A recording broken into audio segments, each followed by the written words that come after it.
All right, everybody, welcome to our eBay broadcast today. My name's Trevor, and I'm going to be hosting. And we are actually going to be talking about the what's called the pending funds status that you see sometimes in PayPal, which is what you're seeing right here on my screen right now. I'll zoom in just a little bit so you guys can see this. This is actually from eBay. I'm sitting on eBay.com here, and this is their seller center, their funds availability or pending funds section. Let me tell you why I bring this up. So a lot of you guys have noticed when you first start to make sales on eBay that, of course, you're getting paid through PayPal, right? So that's no surprise. And that money goes to your PayPal account. But when you log into your PayPal account, you notice something interesting. It'll show you a balance, how much money has been paid to you, you know, as in like your normal PayPal balance, but it also will often show a pending or funds unavailable section with a balance there too. My clients have asked me, well, why have I been paid, but it says my funds are pending or not available? So somebody bought something for $100, and that $100 is now sitting in this pending or unavailable section. And so the question, of course, is why? And how do I fix that? And is that money really mine? And I want to answer that question today. Let me answer it really quickly with just a brief hypothetical for you so you can understand this a little bit better. Remember, PayPal has some risk as a company. So they're a little worried about newer accounts or less experienced accounts because they want to make sure they protect themselves and PayPal buyers or eBay buyers in this case. Because they don't want somebody to just get on to eBay, sell something for $500. The buyer sends the seller that $500, and then the seller takes that money and disappears. They're gone. They take their $500, they don't fulfill the order, and they're out. They're trying to prevent that. In fact, what do they say here? Let me take you to the PayPal page really quick, and I'll put these links in the YouTube video notes so you can see this later, or go to these links yourself. But it says, so right here, I know this is small, so let me zoom in a little bit. It says, who is affected by payment delays, which is what we're talking about. This is a payment delay. Payment delays typically affect new sellers, which is what we're talking about, or sellers in categories that have a higher than average rate of refunds, disputes, or chargebacks. In deciding whether to hold payments in a pending balance, we review many factors. These factors include transaction activity, the rate of customer disputes, the type of business, average delivery time, customer satisfaction, and history. We understand that some experienced sellers may be affected. While history with PayPal is important, it is only one of many factors we consider. So PayPal is basically saying this. We look at a host of factors to determine if when somebody pays you as the seller, if we should hold those funds or put them in that pending status. Now, in my experience, most new sellers are going to have that without fail. Like, it's just going to happen. So there's nothing you can do about it, at least not right away, because you have to build some rapport and have some selling experience on eBay and within the use of PayPal before they'll sort of give you a break on that. Let me take you over to eBay's page again and explain what they say is some of their criteria. So they say why payments may be shown pending. Payments for some eBay sellers may be shown as pending in your PayPal account. That's just what we're talking about right now, and may not be available for a period of time to allow for successful fulfillment. Common reasons your funds might be pending. There are the most common reasons, or I'm sorry, these are the most common reasons your funds would be unavailable for a period of time.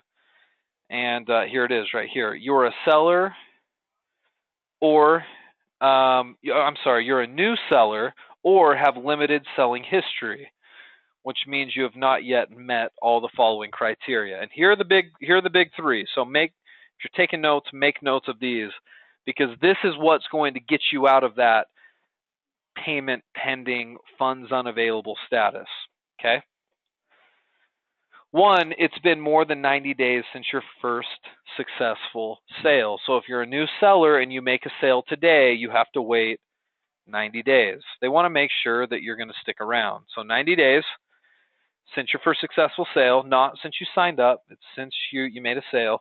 Second, you've made more than 25 domestic sales transactions, meaning you've had 25 sales to people here in the United States.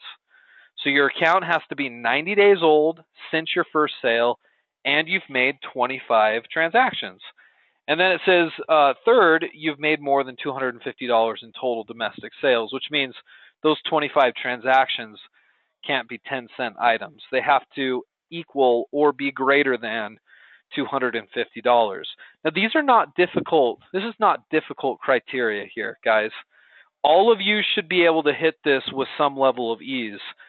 The only thing that's going to be difficult is you have to wait those 90 days. So if you've never sold something on eBay, you have to wait 3 months after you make your first sale for the pending status to not be in effect. The other things you can do, like you guys can get 25 sales, and you guys can definitely get $250 worth of sales. That's an average of $10 a sale. It's no big deal. We ought to be doing sales that are much bigger than that. So that shouldn't be the issue.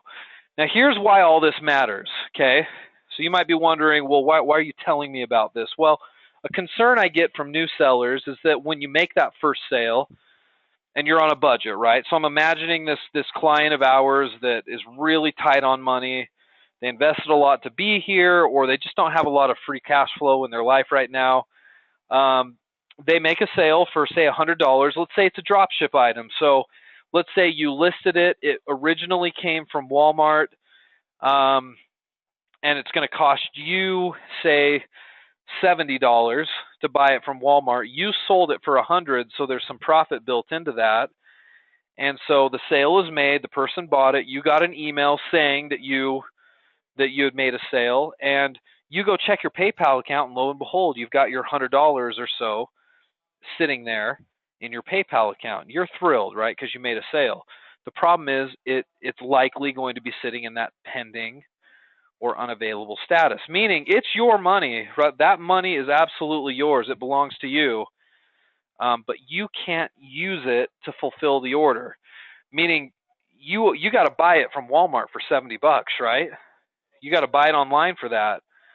You were hoping to use the money from the sale to buy it, but you can't because those funds are unavailable. So and this is why I bring all this up, you have to figure out a way to still fulfill the order. You've got to buy that item from Walmart for $70, but you can't use your $100 that's sitting in PayPal. Now, it's frustrating to some of you guys because some of you guys don't have a lot of free cash flow. You don't have a lot of money outside of this.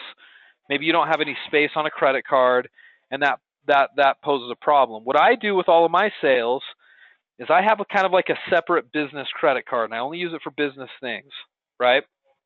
And it's a rewards card, which is good because if I then buy that item from Walmart on my rewards card, which is giving me 2% cash back, I'm gonna make $2 or $1.50 or so off of that transaction, right? Just because I'm using my 2% cash back. Now, that may not seem like much to you guys, right? Big deal, right? You made $1.50.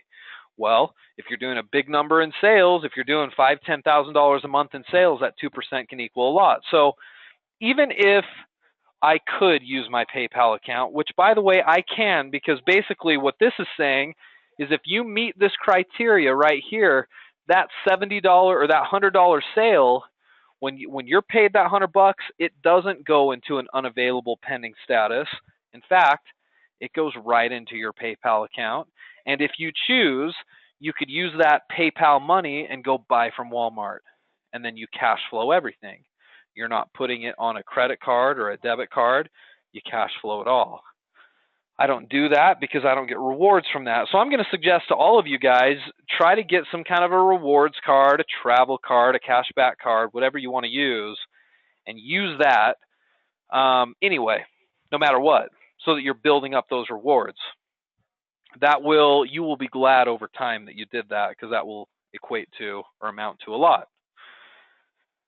For the time being, though, for those of you guys who this is going to cause a problem for, right, because you don't have a lot of cash or available credit, 2 quick suggestions. One, consider applying for a credit card without a big balance. You don't need to carry a big balance on this, because here's what happens. Let's take our scenario for a second that we're building on, that sale of $100. Let's say you make the sale today, right? So today, we'll say today is Tuesday, which it is. And let's say you place the order today too, okay? So you use a credit card or a debit card and you just go buy it. So this is on Tuesday, you order it today. Well, maybe by Wednesday you get an email from Walmart. Maybe Wednesday, we'll say it would be like Wednesday or Thursday, but in this case we'll say Wednesday. You get an email from Walmart with a tracking number. Now this is the key, guys. You need a tracking number, because if your supplier provides you with one, Walmart in this case, on Wednesday, I can plug that tracking number into eBay. Okay, there'll be a spot in your sold section to add in the tracking number. Once the tracking number is added in, you then are basically done. You can sit back and wait, right? Your job is done as the seller. And once eBay and PayPal can confirm that that item's been delivered, then they will release your money shortly thereafter, usually within a couple of days. So it's shipped on Wednesday. Let's say it gets delivered by the following Monday, maybe a day later, assuming there's no problems from the customer, Tuesday or Wednesday, that $100 that was formerly unavailable or pending would then get released into your account. And that money is yours to do what you please with. Well, great. Take part of that $100 and pay off your credit card, right? Or do that once a month. You don't have to do that with every transaction, but do that, once every 2 weeks or once a month to make sure that you're never carrying a balance on your card. That way you're just racking up rewards points and never paying any interest or carrying a balance, which is the whole point. That's what we're trying to do. So the important part of all this, guys, if you want to get that money released to you quickly, you load in a tracking number. That's the big trick. And PayPal and eBay will be forced to release that money to you. Now, if you don't load in a tracking number, okay, and this has happened to me. I've closed sales where I couldn't get a tracking number, or Walmart lost the tracking number, or whatever the case may be. I don't load in I just forget. I don't put in the tracking number.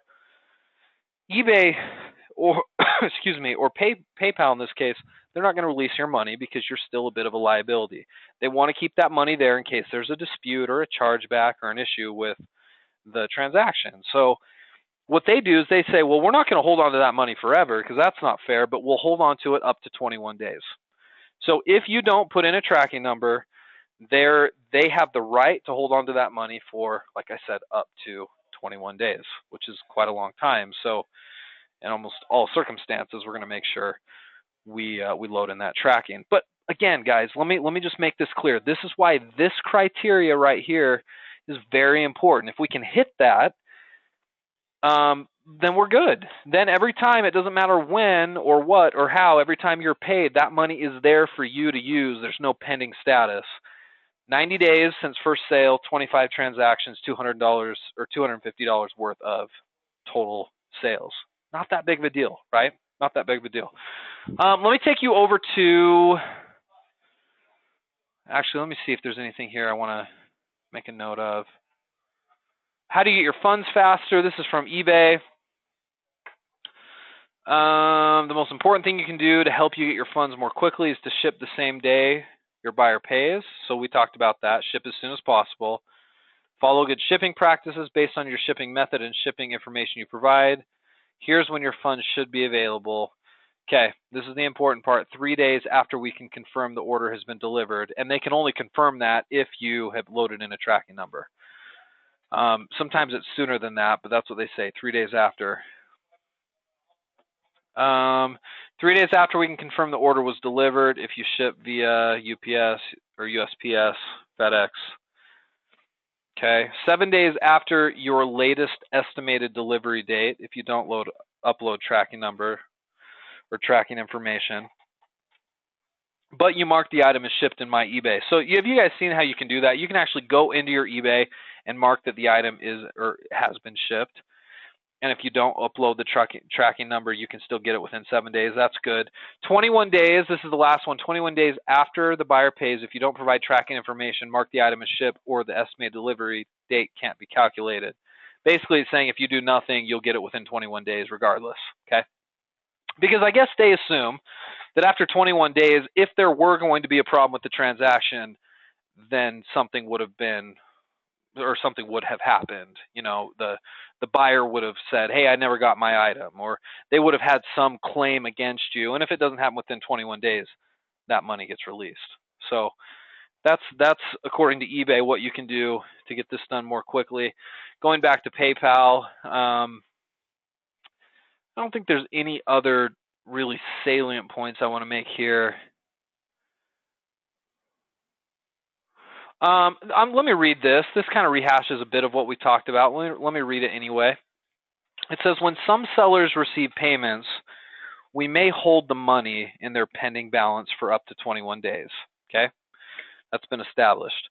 We want to make sure, and here's their reasoning, we want to make sure that there are no problems with the orders, such as disputes, claims, returns, or chargebacks. After we determine that the order was fulfilled and the customer is satisfied, we may release the money earlier.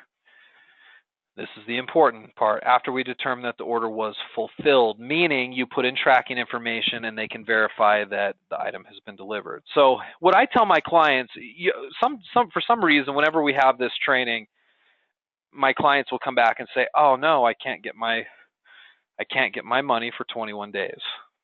That is not what I'm saying. What I'm saying is, if you don't add tracking information, that could be true. Or mark the item as shipped. But if you'll take the step that you should take, which is load in your tracking number, you will likely, especially in the example I used, it gets sold today, shipped out tomorrow, you give your supplier 3 or 4 days, you're probably getting your money within a week or so, 10 days, worst case. So you're not sitting on it a long time. And then if you're like, oh no, I'm worried I'm racking up a balance on my credit card, you won't be, because by that point, the money has been released to you. Take your money in PayPal and pay off your card. And whatever's left over, that is your profit, right? Once you've paid off your card, and take advantage of the card. That was the other point I hope you're taking away from this. Get a rewards card if you don't have one already and use it. I mean, I have clients that have done 15, 20,000 plus sales in a month. And if you're using that on a 2% cash back card, that's a lot of money back in your pocket. That will add up over time, and you'll be glad you did it. So that I don't think I should probably hash this out any more than I need to. Let me see if there's anything else that I want to say here. Oh, they have a little sort of visual graph. Number 1, you sell an item. Number 2, the money goes into your PayPal account in that pending status. Number 3, you ship the item. Number 4, the buyer receives the order. And number 5, if the buyer doesn't report any issues, your money is available within 21 days. Number 6, if you mark the order as processed, your money will be available sooner than the 21 days. Or, like we talked about, if you'll put in the tracking number, it'll be available much, much sooner. Why aren't my payments available right away? Well, so this is a frequently asked question. The reason why your payment isn't available right away is for the reason we talked about earlier, this right here. They want to see that you've got a little bit of history, and that's what we'll do. It is kind of nice once you have this lifted on your account. It's kind of nice just to cash flow it all if you want to keep it clean and you don't want to get another credit card involved. You get paid that $100. You use your PayPal account to order, and then you're left with your profit. I mean, I've done that a lot over the years, and it's kind of cool doing it that way. If you want to make a little more money, you'll do it differently. So anyway, guys, I hope that makes sense to you. I don't want this to be a big concern. And seriously, if you're in a spot where you're telling me, you don't meet this criteria because you're new. Your payments are going to be held, and you're worried financially that's going to be a big problem for you. I mean, we don't need a ton of room here. So even if you have a card that's got, $100 or $150 worth of available space that we can keep open, we can work with that. If you've got just a little bit of money saved up that you could use, to buy off of a debit card, we can work with that. I've had clients just have a little bit of available credit or a little bit of free cash flow in a checking account, and we can start with that. We can start small and then build up that account to where you've got $1,000, $2,000 cash that you can use as your quote unquote working capital in your business. And then absolute worst case, like if you can't do this at all, go apply and get a card. Get a $500 card. A low, a low limit card, because you're never going to need more than that, especially as a starting seller. Like, I'd like to think that you'll be doing a lot more in sales than $500. You will, but you'll be paying that off over the course of the month as money gets released to you. So it's not like you're going to use it all up. And then if you can't do that, like worst case scenario, you can't get another card, you're absolutely strapped for cash, then let's run another strategy. We can do some affiliate marketing or some link posting or something else that doesn't require money out of pocket, and you'll be fine. Not that this strategy, this drop shipping eBay thing, requires tons of money out of pocket, but the reality is it could cause, that could be the case on a very, very small level, considering this issue here. But there are always options, and if you're worried about that, please discuss it with your coach. We'd be more than happy to figure out a game plan that's suitable for you. Okay, but at the same time, we want this to work because we feel like if you drop ship on eBay like this, it's your best chance early in the game to get some money coming in, and I really believe that. So anyway, I won't ramble on any further, guys. Thank you for being here. I hope that was helpful. Consider your eBay account. Let's make sure we meet this criteria here, and we get this all released. Okay. Thanks again, guys. We'll see you next week. Appreciate you taking some time with me.